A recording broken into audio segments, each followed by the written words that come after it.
if there is a sponsor of this calamity, why don't you arrest them and bring them to justice? So that people can even have a little faith in the country.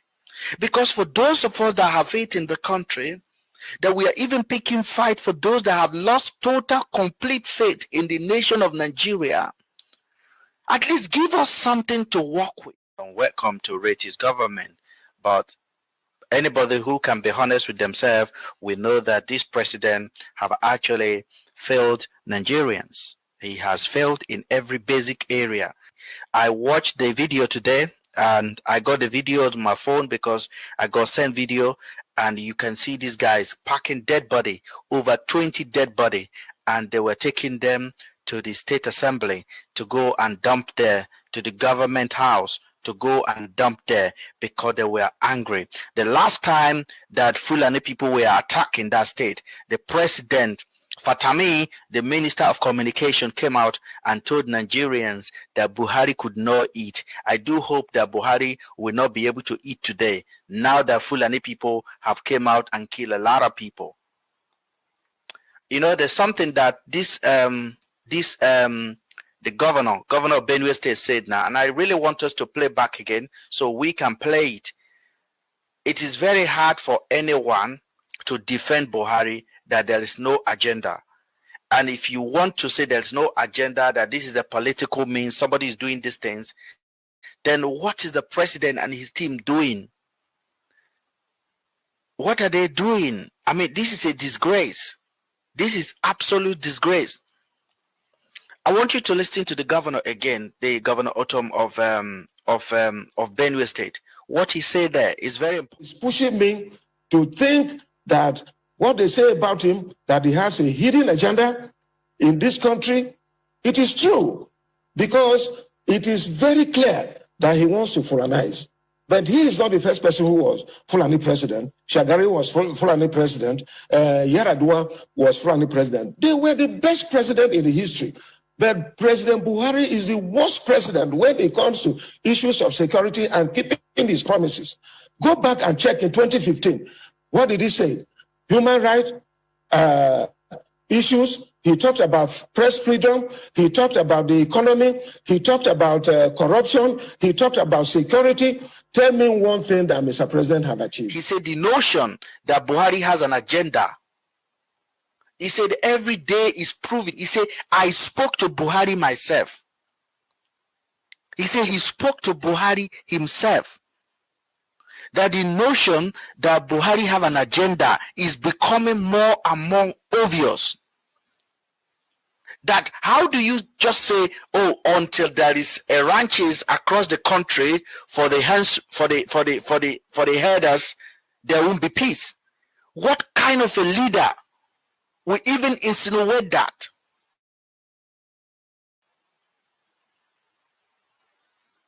It's a certain, and this is why I'm so disappointed with people that are missing priorities.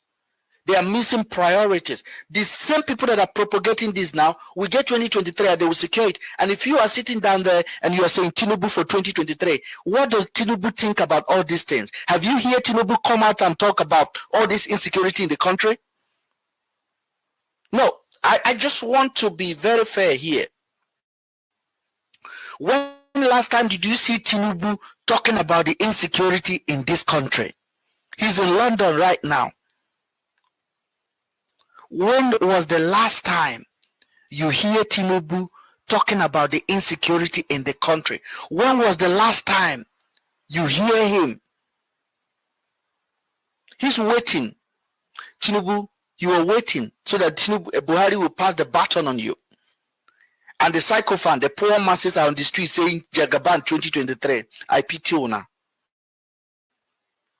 I pity Ona. It is painful. So I just want us to listen to the governor again. It's very important that you listen to the. It's pushing me to think that what they say about him, that he has a hidden agenda in this country, it is true, because it is very clear that he wants to Fulanize. But he is not the first person who was Fulani president. Shagari was Fulani president. Yaradua was Fulani president. They were the best president in the history. But President Buhari is the worst president when it comes to issues of security and keeping his promises. Go back and check in 2015. What did he say? Human rights issues. He talked about press freedom. He talked about the economy. He talked about corruption. He talked about security. Tell me one thing that Mr. President had achieved. Strength to shout. I don't have strength this evening. I'm tired because I watched the video and I felt disappointed completely. We cannot publish it. It is too bad to show to people. In short, I'm not the kind of person that sends so graphic video to people. I do receive them because I have a public platform and also people have access to me. I do not forward it to people because it's too disturbing to look at. They were chopping people off. Chopping them off. And when you ask the government, they will tell you that you don't. A major colonel was killed by bandit. A major was taken away and killed in the forest. I mean, I don't even know how you are still sitting down there and be defending this government. It is outrageous to me. It's becoming a shameful thing. How do you defend this government? How do you defend them? Somebody should be resigning.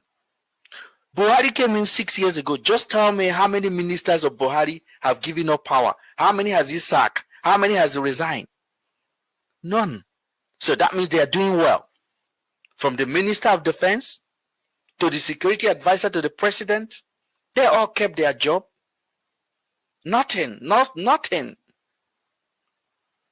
We have to beg this president to even change the chief of police the last time. Nigerians have to say, no, these guys are not doing well. Remove them. We have to beg him. And if you're a Buhari defender, well done. You've been defending Buhari for the last 6 years. Defending and defending and defending and defending.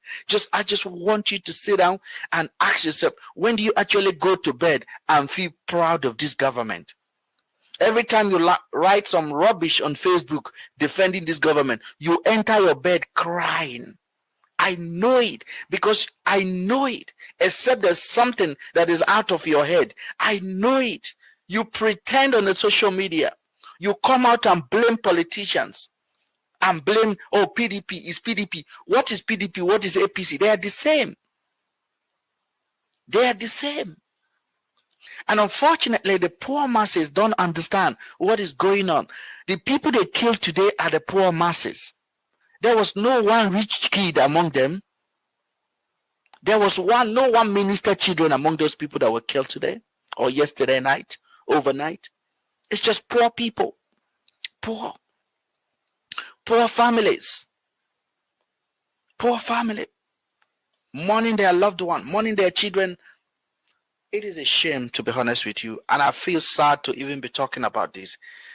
And then you will come on your platform, ignore all of this, and you don't give, you make your platform or whatever you are talking about IPOB, about Oduduwa Republic. Give them a break, for God's sake. Give them a break. I am giving them a break right now. I'll come back to their matter when they misbehave, but I'm giving them a break right now because it is painful to watch. It is painful to see what is going on in the country, and you still believe that IPOB is the reason why insecurity is in Nigeria. They are not the reason why the security is in Nigeria. The insecurity is already there. Period. If some of you listened to what I said the last time when I told you guys that if IPOB is actually organized, if any agitation is organized, I know what they're doing, not all this half-baked agitation or half-baked secessionist and selfish secessionist. If they know what they're doing, they will gain more people than you can imagine. They will gain millions of people.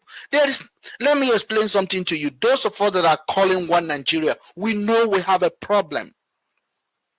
But we cannot just worst it. That is why when you hear the minister talking now, that Solomon was talking now, he was appealing to the community. He said, these are the criminals that committed this atrocity. Don't go and retaliate. And there will be a retaliation in the next 48 hours in Plateau State. There will be another mass killing in Plateau State in the next 48 hours to 72 hours. There will be another big one there. So my advice for those people is this. Please give peace a chance. This blood shedding is becoming insane. Any way you look at it. We don't have a president that can speak to the situation. They don't respect him. His ministers are criminals. They don't care. Period. We just have to fold our hands and said, let's just manage these people until they see some miracle happening. I'm not going to advise you to start carrying arm. I'm not asking you not to defend yourself, but I'm not asking you to carry arm against the government of the day. We're going to keep talking. We're going to keep preaching this message.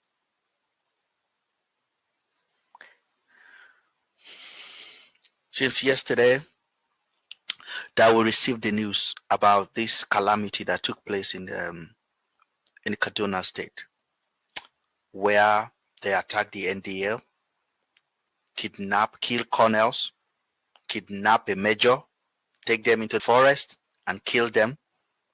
I don't know how I'll come on the platform again and I said, oh, listen, let's talk about IPOB this evening. Let's talk about them. Let's talk about Simon Ekpa. It just breaks my heart.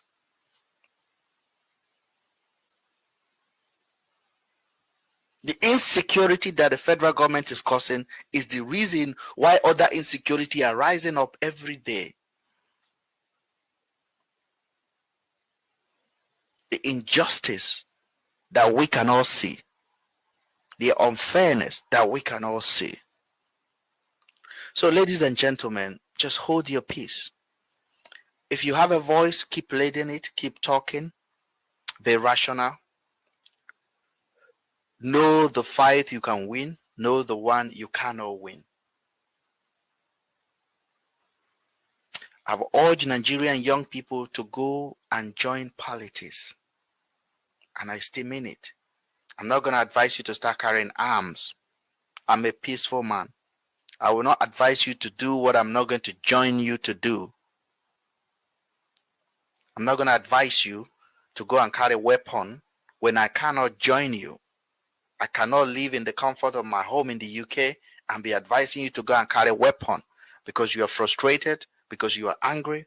That is what they want you to do so that they can kill you all. But I will not give you that advice. I'll keep asking you to protest in a peaceful way, to lend your voice to reasonable voices, to know what your expectations are, and to urge Nigerian youth to get involved. Get involved. Don't stay by the side. Allow your protest to speak on election day so we can get these people out of power. Period. That is what I'm saying. We can get them out.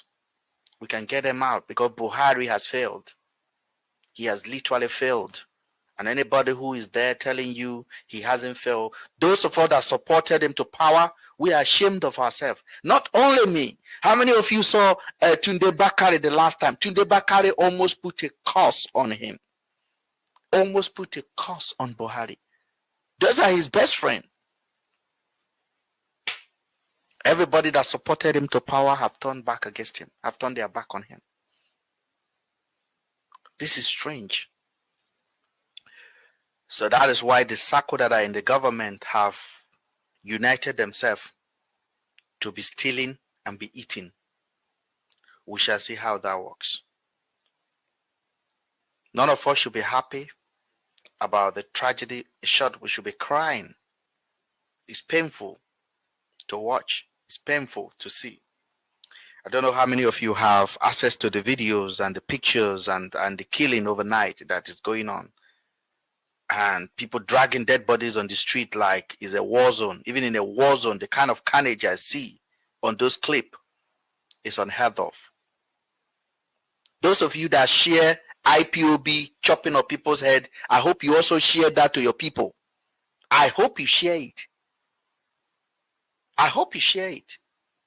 If you share last Monday when IPOB misbehaved, if you share those videos, please also share these videos. Share these videos that are circulating now. Share them all. Post them to all your group chat. Very important. That is how to have a healing. Fairness. I can't go on. I'm tired. I feel like this is unfair. I was talking to, because I have a friend in Jos, and I was talking to him today, and he said there is atmosphere of fear in Plateau State right now. It's a time bomb. Anything can happen at any time. People are running back to the house because when those people were killing those guys yesterday, even if you are driving along the way, they will shoot you. They will chop you with machetes. It's sad. The security of our nation has broken down completely. Something must be done. Unfortunately, we do not have a president that understands the routine of his job. So we have to keep on hoping some miracle to happen. Thank you for watching, and I hope that you guys will bear this and keep praying for our country. Keep praying for Nigeria.